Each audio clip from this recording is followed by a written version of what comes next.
आपका होगा तो उसके बाद उसका जवाब दे दिया जाएगा। 16 अगस्त शाम को तकरीबन 10 बजे शहजादा नाम की एक लेडी जो कि श्रीनगर की रहने वाली हैं और डिसीज्ड नूरुल हबीब की सिस्टर हैं, वो पुलिस पोस्ट सिदड़ा में कॉल करती हैं और कहती हैं कि मेरे फ़ोन मेरे ब्रदर उठा नहीं रहे हैं, काइंडली आप हमारे घर पर जाएं और एक बार देखें कि सब चीज़ें ठीक हैं। इस कॉल के बाद जब हमारी टीम तभी विहार सिदरा में लेन नंबर 32 में जो घर है वहाँ पे जाती है तो देखते हैं कि घर जो है वो अंदर से बंद है। वहाँ घर से फाउल स्मेल आ रही थी। इस चीज़ पे शक करते हुए हमारी टीम ने ताले तोड़े और घर के अंदर गए। वहाँ पे 4 बॉडीज़ मिली। पहली बॉडी नूरुल हबीब जो श्रीनगर के रहने वाले हैं, दूसरी बॉडी सकीना बेगम जो कि डोडा की रहने वाली हैं, उनके बेटे, उनके ग्रैंडसन सजाद अली और उनकी बेटी जिनका नाम रुबीना बानो है। ये 4 बॉडीज हमें लेन नंबर 32 के घर से मिली। उसके साथ में ही एक और घर है जो सकीना का घर है लेन नंबर 33 में। जब टीम वहां पर गई उन्होंने देखा कि घर जो है वो दरवाजे जो हैं अंदर से बोल्टेड हैं। जब उन घरों को, उनके दरवाज़ों को तोड़ा गया, वहाँ पे 2 बॉडीज़ थी। पहली बॉडी जफ़र सलीम जो कि सकीना के बेटे हैं और स्पेशली एबल्ड चाइल्ड हैं। दूसरी बॉडी सकीना की बेटी जिनका नाम नसीमा है, उनकी मिली। टोटल 6 बॉडीज़ को पुलिस ने अपनी कस्टडी में लिया और गवर्नमेंट मेडिकल कॉलेज जम्मू में ऑटोप्सी के लिए इनको लेके आए। पोस्टमार्टम जो है वो मैजिस्ट्रेट की प्रेजेंस में हुआ। पोस्टमार्टम पूरा वीडियोग्राफ हुआ है और बोर्ड ऑफ डॉक्टर्स से हुआ है। उसके बाद विसरा के सैंपल्स जो हैं केमिकल एग्जामिनेशन के लिए एफएसएल में भेजे गए हैं, जिसकी रिपोर्ट अभी तक अवेटेड है। इसमें सिट कॉन्स्टिट्यूट हुई और सिट को हेड किया संजय शर्मा साहब, एसपी रूरल जम्मू, जो मेरे साथ मौजूद हैं। सिट के मेंबर्स रहे SDPO Nagrota, SHO Nagrota, incharge police post सिदड़ा।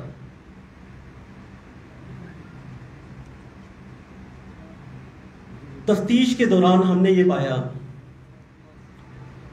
कि नूरुल हबीब जो श्रीनगर के रहने वाले हैं, तकरीबन 1997 में, आज से 25 साल पहले ये जम्मू में मूव किए। कंसल्टेंसी का ये काम करते थे और इनके घर में सकीना नाम की जो लेडी है, डोडा की रहने वाली है, वो एज ए डोमेस्टिक हेल्प काम करती थी। मेडिकल इश्यूज भी थे इनके, इन द सेंस कि मैंने पहले ही बताया 2 बच्चे डिफरेंटली एबल्ड थे, स्पेशली एबल्ड थे। उन वजह से ये फैमिली काफ़ी ज़्यादा डिपेंडेंट थी नूर जो हैं उनके ऊपर फाइनेंशियल मैटर्स में, और डोमेस्टिक हेल्प के लिए ये उनके घर में काम करते थे। सजाद अली के पढ़ाई का खर्चा भी नूरुल हबीब ही उठाते थे और बाकी भी इनकी ज़रूरतें जो थी पैसे की वो यही पूरे करते थे। फैमिली मेडिकल इश्यूज के साथ साथ इनके कुछ डिस्प्यूट्स भी चल रहे थे। जो डोडा की फैमिली थी, इनके अपने डिस्प्यूट्स चल रहे थे, कोर्ट केसेस चल रहे थे, लिटिगेशंस चल रही थी। इस वजह से ये फैमिलीज दोनों की दोनों काफ़ी ज़्यादा डिप्रेस्ड थी। अगस्त के फर्स्ट वीक में जब ट्रायल के दौरान ये कोर्ट में गए, उस दौरान बाहर आकर इन्होंने अपने एक दोस्त को कॉल किया। उधर 3 लोग गए थे, सजाद अली जो ग्रैंडसन है सकीना के, नूरुल हबीब और उसके साथ में सकीना बेगम। बाहर आके इन्होंने अपने एक दोस्त को कॉल करके बताया कि जो हमारे विटनेस भी हैं कि इस ज़िंदगी को जीने का कोई फ़ायदा नहीं है, हमें मेडिकल इश्यूज भी बहुत ज़्यादा हैं, मैं खुद भी सीए से सफ़र कर रहा हूँ, इस चीज़ को अभी हमने पुख्ता करना है, एज ए एविडेंस अभी पेपर्स इकट्ठे करने हैं, क्या ये सच है कि नहीं। उसके सिवा जो उन्होंने बोला कि हमारी बाकी लिटिगेशंस भी चल रही हैं, लैंड के डिस्प्यूट्स भी चल रहे हैं, तो बेहतर है इस ज़िंदगी को ख़त्म कर दिया जाए। 4 तारीख को वो कन्विंस करते हैं 3 लोगों को, जिसमें से पहले हैं सकीना बेगम, दूसरे हैं सजाद अली और तीसरे हैं रुबीना, कि इस ज़िंदगी को हमें ख़त्म कर देना चाहिए। क्योंकि मैं जीना नहीं चाहता और हम दोनों फैमिलीज एक दूसरे पे इतनी ज़्यादा डिपेंडेंट है कि मैं आपके बिना नहीं जी पाऊंगा और आप हमारे बिना नहीं जी पाएंगे। सिट ने काफ़ी ज़्यादा एविडेंसेस इकट्ठे किए हैं, जिसमें सीसीटीवी फुटेजेस हैं, जिसमें कॉल डाटा रिकॉर्ड्स हैं, जिसमें मोबाइल फोन्स जो डिसीज्ड के हैं उसमें डाटा एक्सट्रैक्ट किया हुआ है, बैंक के काफ़ी ज़्यादा रिकॉर्ड्स हैं, डिटेल्स हैं जो इन चीज़ों को पुख्ता कर रहे हैं, जिसके बारे में मैं बात कर रहा हूँ। 5 तारीख को पहले दिन इन्होंने अपनी जो प्लानिंग है उस पर काम करना शुरू किया। पहली बार इन्होंने मेडिकल शॉप्स जो जम्मू में हैं वहाँ से ये कुछ मेडिसिन लेके आए, आईवी फ्लूइड्स लेके आए, कैनोलास लेके आए, ड्रिप्स लेके आए, कुछ मेडिसिन लेके आए और डाइपर्स लेके आए, जिसके बारे में मैं आपको आगे बताता हूँ इनका इस्तेमाल इन्होंने कैसे किया। 6 अगस्त की अगर अब मैं बात करूँ, इन्होंने इस टाइम पे संजीव कुमार के नामक एक आदमी जो कि जम्मू के रहने वाले हैं और हेल्थ वर्कर हैं, इनके पहले भी नोन थे, इन्हें अपने घर में बुलाया और बताया कि जो 2 बच्चे हैं स्पेशली एबल्ड, इनको काफ़ी ज़्यादा परेशानी है, अगर आप इनमें कनूला इनकी आंच में फिक्स कर देंगे तो इनको हम मल्टीविटामिन्स दे सकते हैं। उनके साथ साथ उन्होंने ये भी कहा कि हमें खुद भी बुखार है और काइंडली ये कनूला जो है हमारी आंच में भी फिक्स कर दें। 7 तारीख को पहली बार इन्होंने ड्रग्स इन्फ्यूज करना शुरू किए 2 बच्चों पे। 4 लोगों ने मिलके 2 लोगों पे ड्रग्स इन्फ्यूज किए, जिसमें जफर सलीम है और दूसरा जो नसीमा नामक लेडी है, जिसके बारे में मैंने पहले भी बताया। उस शाम को इन्होंने संजीव कुमार को एक बार फिर बुलाया और कहा कि इन 2 बच्चों की मेडिकल कंडीशन आप एग्जामिन करें, क्या इनकी तबीयत पहले से इंप्रूव हुई है कि नहीं हुई है। संजीव कुमार, उसको पता नहीं था कौन से ड्रग्स दिए जा रहे हैं, इन द सेंस कि उनके सामने सिर्फ यही बताया था कि हम आईवी फ्लूइड्स दे रहे हैं और मल्टीविटामिन्स दे रहे हैं। उन्होंने कहा कि इन बच्चों की तबीयत जो है वो डिटेरियोरेट हो रही है, आप काइंडली इन्हें किसी डॉक्टर से कंसल्ट करें और किसी डॉक्टर को दिखाएं। 7 तारीख को ही ये एक आदमी जिसका नाम विजय कुमार है, जो बाई प्रोफेशन एक प्लम्बर है, उनको बुलाते हैं नूरुल हबीब अपने घर पे और उन्हें ये थोड़ा सा तफसीलन समझा देते हैं कि हम अपनी ज़िंदगी ख़त्म करने जा रहे हैं, तो काइंडली जो 33 नंबर लेन में घर है उसके पीछे आप एक पिट खोद दें, एक खड्डा खोद दें जहाँ पे 2 बॉडीज को बरी किया जा सके। इसके बाद 9 तारीख को विजय कुमार आते हैं, 2 लोगों को अपने साथ एंगेज करते हैं और इस घर में खड्डा खोद देते हैं और इसके लिए नूरुल हबीब उन्हें 2.5 लाख रुपया देते हैं, जिसमें से हमने काफ़ी कैश अब अरेस्ट कर लिया गया है इनको, विजय कुमार को, और काफ़ी सारा कैश हमने we have seized that cash. 12 तारीख को इसके बाद हमारी तफ्तीश के हिसाब से, जबकि अभी पूरी रिपोर्ट्स आना बाकी हैं, 2 लोगों की डेथ हो गई थी, जिसमें से पहले जो शख्स थे उनका नाम है जफर सलीम और जो दूसरी लेडी है जिनका नाम है नसीमा। उसी दिन इन्होंने फिर इसके बाद प्लान किया कि सकीना नाम की जो लेडी है, अब इसको हम ड्रग्स इन्फ्यूज करेंगे। इसके साथ साथ मैं आपको एक और चीज़ बताता चलूँ जो कि काफ़ी इम्पोर्टेंट है कि किस तरीके से इन्होंने ये सारी चीज़ें प्लान की। 6 अगस्त के बाद दोनों ही घरों में सीसीटीवीज थे, उनको डीएक्टिवेट कर दिया जाता है, डिसेबल कर दिया जाता है, ताकि कोई भी फुटेज कवरेज उसकी ना हो सके। दूसरी चीज़, इन्होंने एसीज का टेम्परेचर काफ़ी कम रखा था, ये उस टाइम में भी हमने मौके पर जाकर देखा था, ताकि जो है बॉडीज डिकम्पोजिशन होने में थोड़ा सा वक्त लगे। तीसरी चीज़, इन्होंने फ्रेग्रेंस के लिए डिस्पेंसर्स लगा रखे थे, ताकि जो परफ्यूम है, सेंट जो है वो हवा में फैलती जाए और जो फाउल स्मेल है वो बाहर ना आए। चौथी चीज़, इन्होंने ये सारी चीज़ें छुपाने के लिए डाइपर्स का इस्तेमाल किया था, जो कि हर एक डिसीज्ड की बॉडी में था।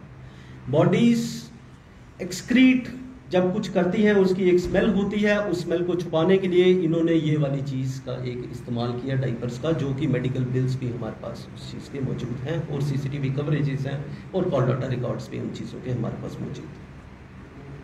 नूरुल हबीब ने अगस्त के महीने में जलंधर के एक वेंडर के पास अपने घर में इस्तेमाल करने के लिए कुछ जिम का सामान ऑर्डर किया था। 13 अगस्त को ये वापस वेंडर को कॉल करते हैं जलंधर में और कहते हैं कि हमें इस सामान की अब ज़रूरत बिल्कुल नहीं है। हमारे घर में जितने भी लोग हैं वो काफ़ी ज़्यादा बीमार हैं और हमें ये सामान आप बिल्कुल नहीं चाहिए, तो कृपया करके ये अपना सामान आप अपने पास ही रखें। 14 तारीख को हमारे हिसाब से, हमारी इन्वेस्टिगेशन के हिसाब से सकीना की डेथ हो गई थी और उसके बाद जो बाकी 3 लोग बचे थे जिसमें नूरुल हबीब, सजाद अली और रुबीना, ये शहर के नॉर्थ में जो सिटी में आते हैं कुछ और मेडिसिन लेने के लिए अपनी नैनो कार में और उन मेडिसिन को लेके वापस चले जाते हैं। इसके बाद ये जोमेटो के थ्रू उसी दिन दोपहर को कुछ फूड पैकेट्स ऑर्डर करते हैं पहलवान स्वीट्स गांधीनगर जम्मू से, और डिलीवरी बॉय को ये बताया जाता है, उसे बोला जाता है कि हमारे घर में कुछ कोविड के केसेस हैं तो काइंडली आप घर के अंदर ना आए, आप बाहर वेट करें, हमें सिग्नल कर दें, आप हमें एक कॉल कर दें, उस कॉल के बेसिस पे हम बाहर आ जाएंगे। और उन्होंने पैकेट्स वहाँ से इकट्ठे किए। 14 तारीख की शाम को इन्होंने फिर एक बार संजीव कुमार को अपने घर में बुलाया और जैसे कि नॉर्मली अगर कोई पेशेंट बीमार होता है कैनुलास को फिक्स करने के लिए, उसको फ्लश आउट करने के लिए, उसको क्लियर करने के लिए उस चीज़ की मदद ली। 15 तारीख को सुबह तक हमारी इन्वेस्टिगेशन के हिसाब से रुबीना की भी डेथ हो गई थी। लास्ट टाइम इन्होंने संजीव कुमार को अपने घर पे बुलाया, जिनको इल्म नहीं था कि ये किस लिए ये सारी चीज़ें हो रही हैं। वो उस टाइम तक यही सोचते रहे कि शायद ये इनको ठीक करने के लिए है। और जो नैनो कार है उसमें ये 2 लोग बैठे घर के बाहर और एक बार फिर से मेडिकल एडवाइस ली और बोला कि हमारे कैनुलास को, नए कैनुलास को एक बार फिक्स कर दें। 15 तारीख की शाम को हमारी तफ्तीश के हिसाब से इन 2 लोगों की भी डेथ हो गई थी। और जैसे कि मैंने प्रेस कॉन्फ्रेंस शुरू की थी कि 16 की तारीख की शाम को हमें कॉल रिसीव होती है। अभी कुछ रिपोर्ट्स आना एफएसएल की बाकी हैं, बाकी भी चीज़ों पे हम कुछ काम कर रहे हैं जो तफ्तीश के बाद हम आपसे शेयर कर लेंगे। अगर आपका कोई सवाल है तो काइंडली आप एक एक करके पूछ सकते हैं। नहीं, ऐसा बिल्कुल नहीं है। It has not come to. Sabina ने डोडा में 38 लाख की प्रॉपर्टी बेची है, वो कैश कहाँ है? वो कैश इन्होंने यूज किया है। ये घर भी खरीदा है इन्होंने जो 33 नंबर लेन में है जिसका मैंने जिक्र किया है, और बाकी जो थे इन्होंने अपने खर्चों पे वो पैसा इस्तेमाल किया था। तो कुछ बैंक में भी अभी इनका पैसा जमा है। मेडिसिन कौन सी यूज की कि 6 तारीख को उन्होंने लगाया और 12 तारीख को डेथ हो रही है, 6 दिन उनको कैनुला लग रहा है। 7 तारीख को कैनुला 6 को फिक्स किया, मेडिसिन 7 को इन्फ्यूज की, 12 तारीख को हमें लगता है डेथ हुई। जो वकवा 5 दिन का है आप शायद उसकी बात कर रहे हैं। मैं उसमें यही चीज़ बताना चाहूँगा कि केमिकल एग्जामिनेशन के लिए हमने ये चीज़ें भेजी हुई हैं एफएसएल में, उसकी डिटेल्ड रिपोर्ट आना भी बाकी है, ऑटोप्सी की पोस्टमार्टम की रिपोर्ट अभी आना बाकी है। बट डेफिनेटली ड्रग्स जो यूज़ किए थे वो शेड्यूल एच ड्रग्स थे, उनका अब किस तरीके से उन ड्रग्स ने रिएक्ट किया है और क्या क्या कौन कौन से वो ड्रग्स थे वो रिपोर्ट के बाद ही पता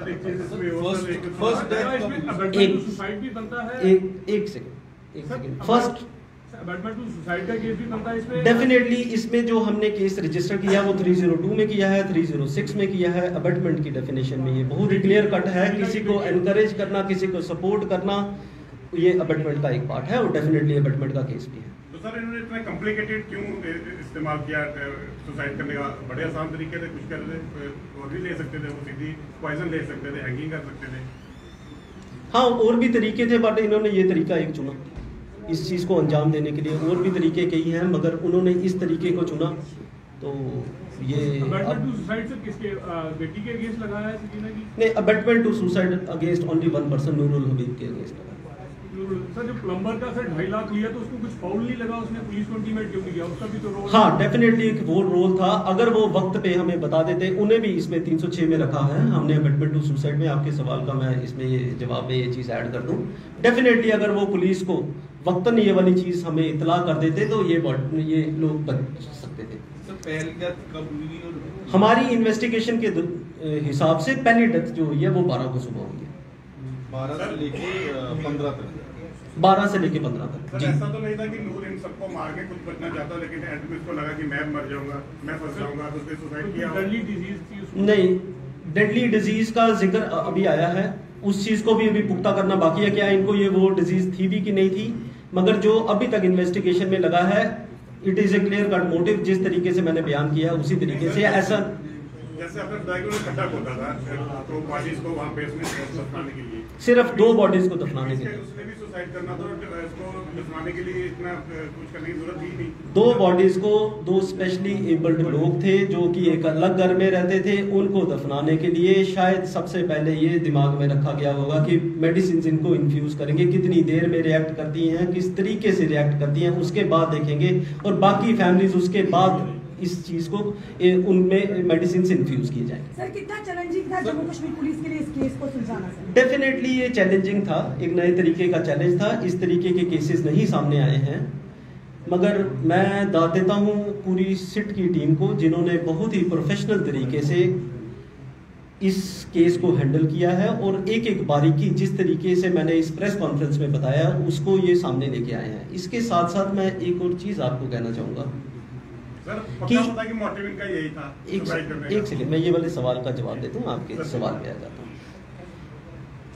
काफ़ी सारी चीज़ें हमें शुरुआती 3-4 दिन में ही क्लियर हो गई थी, बट हमें भी इस चीज़ का पता था कि जब तक हम केस में कुछ आगे नहीं बढ़ते हैं, वो आधी अधूरी इन्फॉर्मेशन ना शेयर की जाए मीडिया के साथ, तभी हमने 11 दिन का बकवा दिया। जी सर मोटिव मैंने कहा पक्का यही था कि वो थोड़ा बीमार था और उनको फाइनेंशियली था। मोटिव ये था कि मोटिव कोई और भी हो सकता है इसके अलावा। अभी तक की तफ्तीश में जो मोटिव एक सामने आया है वो मैंने काफी तफसीलन आपके सामने रख दिया गया है। इसके सिवा जो भी अगर कोई डिटेल्स इस केस में आती हैं वो मीडिया के साथ ड्यू कोर्स ऑफ टाइम में शेयर कर दी जाएंगी। दवाइयां ले रहे हैं, लगता है कि डिप्रेशन में थे सारे। एटीट्यूड उस तरीके का है, एटीट्यूड उस तरीके का है, बट बड़ी सारी चीजें ट्रिगर की हैं जो मैंने बयान की है। सबीना की बेटी से अपनी 4 लिटिगेशन चल रहे थे, 4 कोर्ट केसेस चल रहे हैं, बिल्कुल चल रहे थे। यही चीजें मैंने मेंशन की थी कि कोर्ट के केसेस भी थे, लिटिगेशंस भी थी, जमीन के डिस्प्यूट्स भी थे, हेल्थ इश्यूज थे और बहुत बड़े थे। इनके पहले भी कुछ बच्चे जो कि स्पेशली एबल थे उनकी डेथ भी हो चुकी है। Thank you so much. Sir इसमें इसकी बहन से भी इसने कहा था कि सुसाइड करूंगा। नहीं, उस तरीके से नहीं था बताया।